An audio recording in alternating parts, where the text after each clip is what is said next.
আসসালামু আলাইকুম বন্ধুরা, সবাই কেমন আছেন? আসসালামু আলাইকুম। অনেকদিন পর চলে আসছি। এই গত 2 দিন ভিডিও দিতে পারি না, কারণ অনেক নিয়ে হাসপাতালে ছিলাম, সেখান থেকে চলে আসছি। তো ভিডিও করা হয় না, রাতে চলে আসছি। তো আজকে আপনাদেরকে অবশ্যই বিস্তারিত শেয়ার করবো কেমন হয়েছে আমাদের হাসপাতালের সম্পূর্ণ কিছু আর কি। কারণ সেখানে তো ভিডিওতে তো তেমন কিছু দেখাতে পারি না, যার কারণে আজকে চলে আসলাম আমরা। তো অন্যও কি সমস্যা হবে তোমার? না, আমি এমনি শুয়ে, ডাক্তার বলতেছে রেস্ট নেওয়ার জন্য, আমি তারপর বসাইছি কারণ আপনাদের সামনে কিছু কথা বলার জন্য। তো আমাদের ফাইল দেখতেছেন, এখানে সব কিছু আছে। এগুলো হচ্ছে চট্টগ্রাম মেডিকেলে যা গেছিলাম, কিন্তু এটা হচ্ছে চেয়ারে যে পরীক্ষাগুলো দিয়েছিলাম এখান থেকে। তো কী কী ওষুধ দিছে, কারণ অনেকে আমাদের ভিডিওগুলো দেখেন যারা এই বিষয়ে অভিজ্ঞ মা বোনেরা আছেন বা ডাক্তার আছেন, আমাদের ভিডিও অনেকে দেখে। আমি চেয়ারে যখন গেছি অন্যসহ, তখন অন্য দেখছে আর কি। সেখানে আমাদের একজন সাবস্ক্রাইবার বা ভিউয়ার্স আমাদের ভিডিও দেখে, মানে সেখানে কাজ করে আর কি চেয়ারে। তো হয়তো তিনিও এই ভিডিও দেখলে বুঝতে পারবেন। সে বলতেছে, মিজান ভাই আরে আপনি এখানে কেন? তো অন্য সময় দেখে তো অবাক।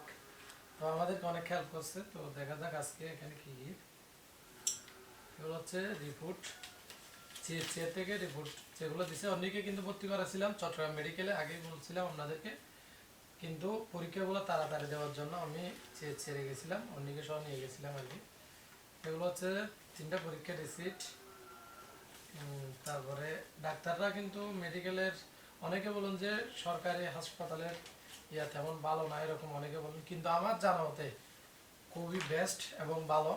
হয়তো আস্তে ধীরে ধীরে তারা কাজ করে, কিন্তু কাজগুলো অনেক ভালো হয়। কারণ অর্নি যে অবস্থায় ছিল, মানে আমরা শুরুতে বলি আমাদের চকরিয়া থেকে অন্যকে ডাক্তার রেফার করে দিচ্ছে, বলতেছে যে এখানে পারবো না, আপনি চট্টগ্রামে নিয়ে যান।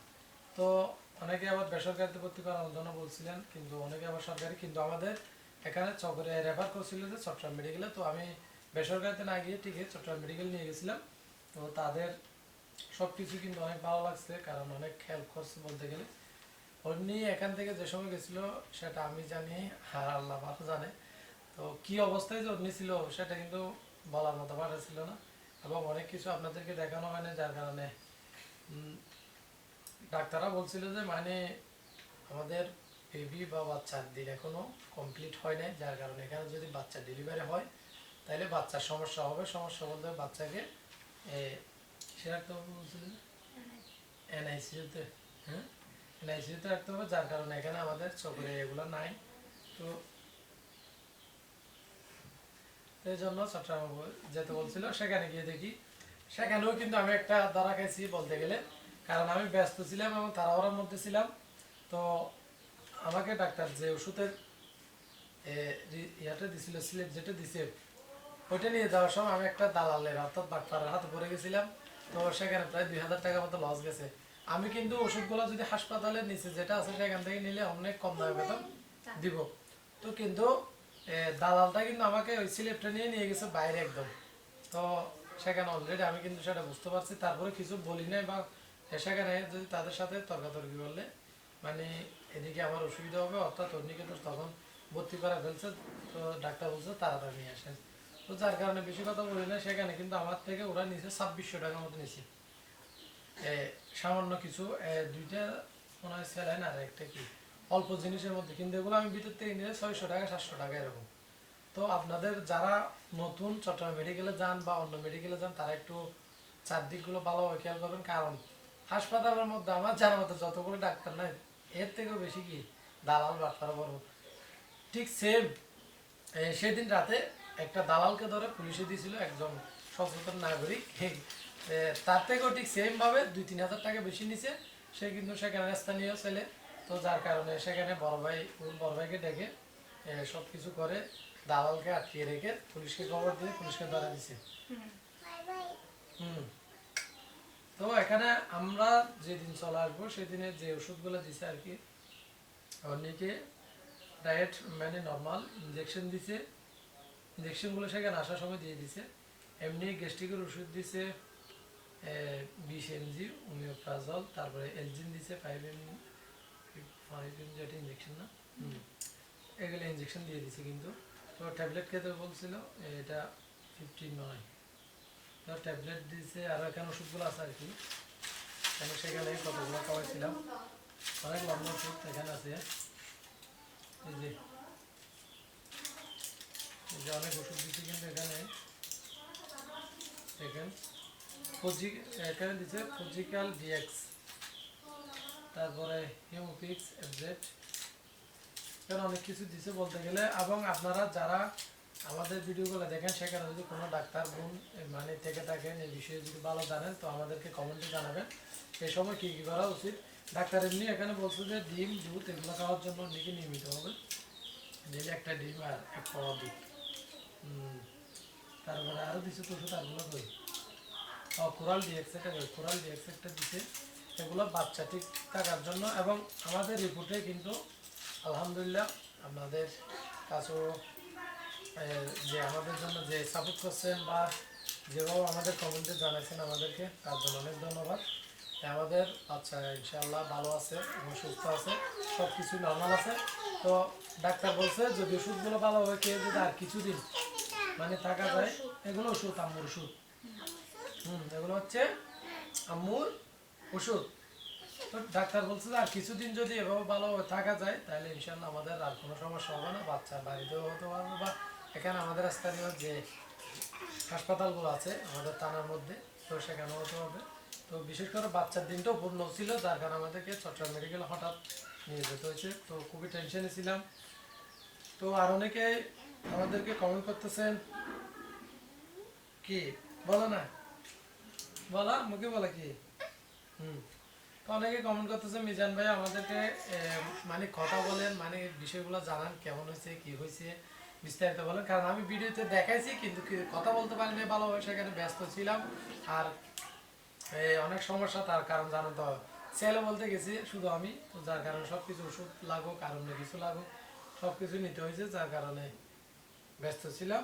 আর নবামণিকে সামলানোর জন্য তো একটা দরকার, ওর পুপির কোলে কিছুক্ষণ আমার কোলে কিছুক্ষণ এরকম। তো এখন থেকে ইনশাল্লাহ সব কিছু জানাবো আপনাদেরকে। তো বলছি ওষুধগুলো ঠিক আছে কিনা এবং কি এখানে কিন্তু ডাক্তার তো ঠিকই দিচ্ছে আমাদেরকে, তো কিভাবে কি করতে হবে এবং সামনের দিনগুলা তো ভালোভাবে জানাবেন। আমাদের আরও কিছুদিন সময় আছে, হ্যাঁ এটা নাই বলি। এখানে কিন্তু অনলি প্রোটিন পরীক্ষা দিছে একটা, দেখেন কতগুলো পরীক্ষা দেখেন একটা, তারপরে আরেকটা দিছে যে আলট্রা রিপোর্ট, এটা এগুলো আলট্রা, তারপরে ডাক্তারের এগুলো হচ্ছে আবার মেডিকেলের পরীক্ষা। এখানে দেখেন কয়টা পরীক্ষা দিয়েছি, সিজিআর থেকে দিয়েছি 3টা। এই যে আমাদের বেবির কেমন আছে সেটা কিন্তু সিজিআর থেকে দিয়েছিলাম। তো আলহামদুলিল্লাহ কিন্তু সব কিছু ভালো আছে, ডাক্তার বলছে যেরকমই কোনো সমস্যা হবে না বলছে। ডাক্তার বলতেছে এই পরিস্থিতিতে খুব কমই বাচ্চাকে বাঁচানো যায়, কিন্তু আপনাদের দোয়া ভালোবাসা এবং আল্লাহর অশেষ রহমত ছিল বলে আমাদের কোনো সমস্যা হয় নাই বা আমাদের বেবির কোনো সমস্যা হয়নি। আমরা সত্যি বলতে এখান থেকে যখন বসত আগে আমরা যখন যাওয়ার কথা ছিল এখান থেকে খুবই খারাপ পরিস্থিতি ছিল, কিন্তু ভয়ও পাইছিলাম অনেক। তো আবার বলতেছি আপনাদের দোয়া ভালোবাসা সাপোর্ট সব কিছু নিয়ে আল্লাহ অনেক ভালো রাখছে এবং আল্লাহর কাছেও হাজার হাজার শুক্রিয়া, কারণ আমাদেরকেও আমাদের বেবিকে ভালো রাখার জন্য। তো চট্টগ্রাম মেডিকেল থেকে কী কী দিচ্ছে দেখা যাক। এখান থেকে দিচ্ছে যে অনেক ব্লাড, এটা হচ্ছে ব্লাড বিবি বলছে এটা হচ্ছে ব্লাড টেস্ট, এটাও নর্মাল আছে। তারপরে দিচ্ছে ডায়াবেটিস পরীক্ষা দিছে, এগুলো কিন্তু চট্টগ্রাম মেডিকেলের ল্যাব থেকে, কারণ এগুলো একদিন সময় নিয়ে পাই, এই জন্য আমি পরবর্তীতে। তারপরে এটাও নেগেটিভ আছে, এটা হচ্ছে কি কি পরীক্ষা নেগেটিভ ও ডায়াবেটিস। আর এখানে কি দিচ্ছে এগুলো, আচ্ছা এটা চকরিয়ার, এখানে চকরিয়া থেকে চকরিয়া আমাদের এখানে অনেকেই আছেন আমাদের ভিডিও কল দেখেন, চকরিয়ার জমজম ভর্তি করেছিলাম এবং সেখানে অন্য শুরু থেকে এগুলো দিয়েছিল, এটাও কিন্তু চকরিয়ার। বাবা সবাইকে বলো দোয়া করতে বলো। তো কিন্তু আর বেশি কিছু বলবো না, আমাদেরকে আরেকটা বিষয় জানানোর জন্য ছিল, সেই জন্য সেটা শেষের দিকে বলতেছি। আমরা চট্টগ্রাম মেডিকেলে ভর্তি ছিলাম, এ, সেখানে ডাক্তাররা অনেকে রিলিজ করে দিচ্ছে না, বলতেছে আরও কিছুদিন থাকুক, অর্থাৎ বাচ্চা হওয়া পর্যন্ত। তো অনেক সময়ের বিয়ে যার কারণে আমাদের এদিকে আমার ব্যবসা এবং চারদিক দিয়ে অনেক সমস্যা হচ্ছে। তো ডাক্তাররা কিন্তু এমনি বলতে সব কিছু ভালো আছে, তারপরেও কিন্তু এখানে থাকলে একটু পর্যবেক্ষণে থাকা যায় এরকম বলতেছে। তো আমি ভাবলাম, এবং বাইরে ডাক্তারের পরামর্শ নিয়েছি, তারা বলতেছে সমস্যা নেই, ভালো লাগলে, বা ডাক্তাররা ওষুধও কিন্তু অলরেডি লিখে দিচ্ছে সব কিছু, আর দু একদিন থাকার জন্য বলছিল।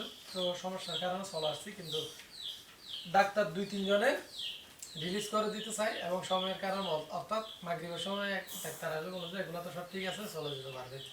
তো আবার সকালে দেখালে বলে আর কিছুদিন থাকুক, একদিন দুদিন, এরকম বলে এরকম করতে 3-4 দিন হয়ে গেছে। তারপরে যখন করে নাই, তো আমরা এমনি ওষুধগুলো লিখে কিন্তু সিট কেটে আসি না আর কি, সিট কেটে ফলে। তো এরকম করলে কোনো সমস্যা হয় কিনা আমাদেরকে একটু জানাবেন, যদি আমাদের কোনো ডাক্তার ভাই আমাদের বা বোন ভিডিওগুলো দেখে থাকেন, বা এরকম অভিজ্ঞ কোনো মা বোন যদি থেকে থাকেন, আমাদের বিষয়টা জানাবেন। কারণ পরবর্তী যদি অনেকে বলতেছে নাকি এরকম যদি সিট না কেটে চলে আসে ডাক্তারের, এরকম কিন্তু অনেকে চলে আসছে আমাদের দেখানো। তো এরকম যদি কেউ করে, অনেকে বলতেছে নাকি এখানে আর ভর্তি করানো হয় না, আমি তো আমার তো জানা নেই। তো আমার জানা মতে আমি যতটুকু জানি হয়তো করে, তো আপনারা ভালো খারাপ একটু পরামর্শ দিবেন। তো আর বেশি কিছু বলবো না, নিয়ে আলহামদুলিল্লাহ আপনার দোয়া ভালোবাসা ভালো আছে, সামনে আরও ভালো ভালো ভিডিও আসবে ভবিষ্যৎ। আর মেহমান আসছে, মনে আসছে, ময়না আসছে, এবং অন্যের আম্মু আসতেছে। তো সবাই দোয়া করবেন এবং আমাদেরকে সাপোর্ট করবেন, এইটুকু আশা রাখবো। আজকের মতো বিদায়, সবাই ভালো থাকবেন, সুস্থ থাকবেন, আল্লাহ হাফেজ।